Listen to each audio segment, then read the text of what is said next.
নমস্কার বন্ধুরা, আবার চলে এলাম একটা খুব সুন্দর রেসিপি নিয়ে আপনাদের সামনে।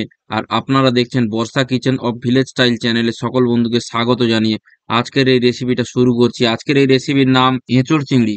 আর এই চ্যানেলে যদি নতুন বন্ধু হয়ে থাকেন চ্যানেলটি অবশ্যই সাবস্ক্রাইব করবেন আর চ্যানেলটি লাইক করবেন। আশা করি পুরো ভিডিওটা আপনারাও দেখবেন। পুরো ভিডিওটা দেখে যদি কেমন লাগলো কমেন্টে অবশ্যই জানাতে যেন ভুলবেন না। চলুন শুরু করা যাক।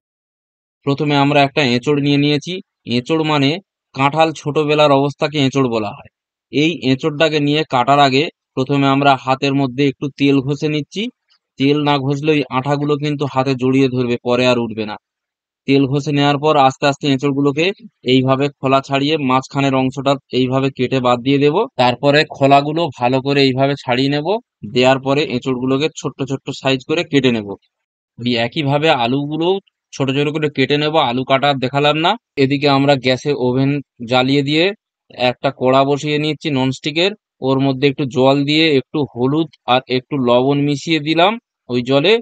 দিয়ে আর কেটে রাখা এঁচড়গুলো ওর মধ্যে দিয়ে দিচ্ছি। আর ওর সঙ্গে যে কেটে রাখা আলুগুলো ছিল ওগুলো একই সঙ্গে আমরা দিয়ে দেব। আলুগুলো আমরা দিয়ে দিচ্ছি। আর এক সাইডে একটা প্যান বসিয়ে ওর মধ্যে একটা ভাজা মশলা রেডি করে নেব। ভাজা মশলার মধ্যে থাকছে 2 চামচ ধনে, 1 চামচ জিরে, আর 3 কি 4টে শুকনো লঙ্কা।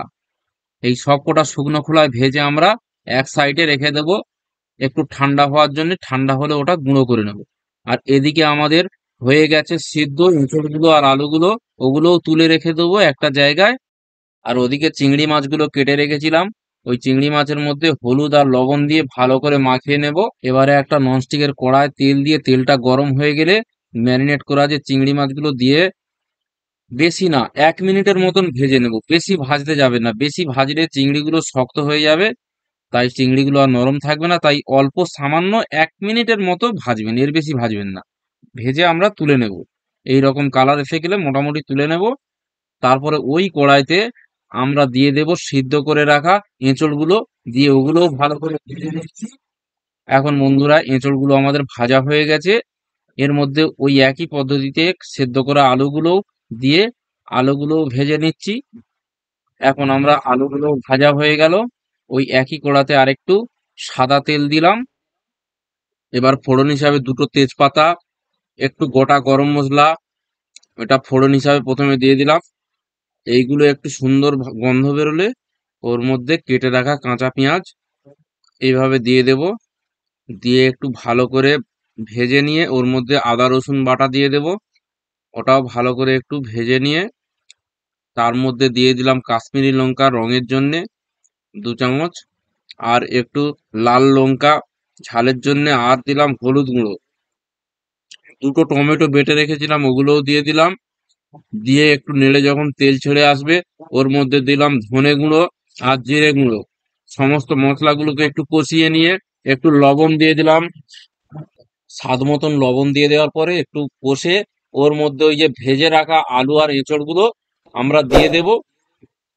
আলু এঁচড়গুলো দিয়ে দিয়ে ভালো করে মশলার সঙ্গে নাড়তে থাকবো। যত ভালো করে কষাবেন বন্ধু তত ভালোই টেস্ট লাগবে। কষানো কম করলে কিন্তু স্বাদ ভালো আসবে না। আমার এই রেসিপিগুলো আপনাদের ভালো লাগছে কিনা কমেন্টে জানাবেন বন্ধুরা। যদি না জানান আমি কিন্তু বুঝতে পারবো না। আর যদি অন্য কিছু রেসিপি দেখতে চান আমাকে অবশ্যই জানাবেন।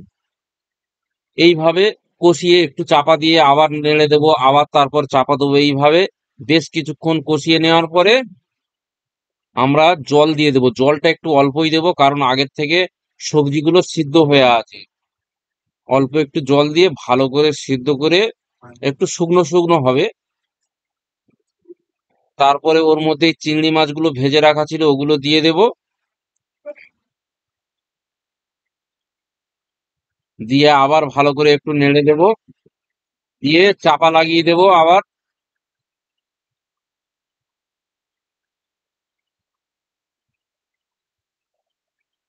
এইভাবে এইভাবে কয়েকবার চাপা খুলবো, লাগাবো, নাড়তে থাকবো। তাহলেই আমাদের এই রেসিপিটা কমপ্লিট হয়ে যাবে। দেখুন বন্ধু কত সুন্দর জলটা শুকনো হয়ে এসেছে। আমরা আরেকটু শুকনো করে নেবো, নিলেই আমাদের কমপ্লিট হয়ে যাবে।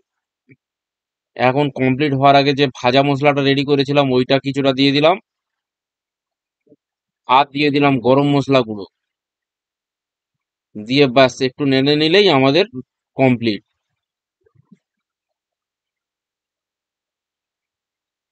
দেখেছেন বন্ধুরা কেমন কত সুন্দর দেখতে হয়েছে? এই রকম দেখতে হবে, এখানেই শেষ হলো এই রেসিপিটা।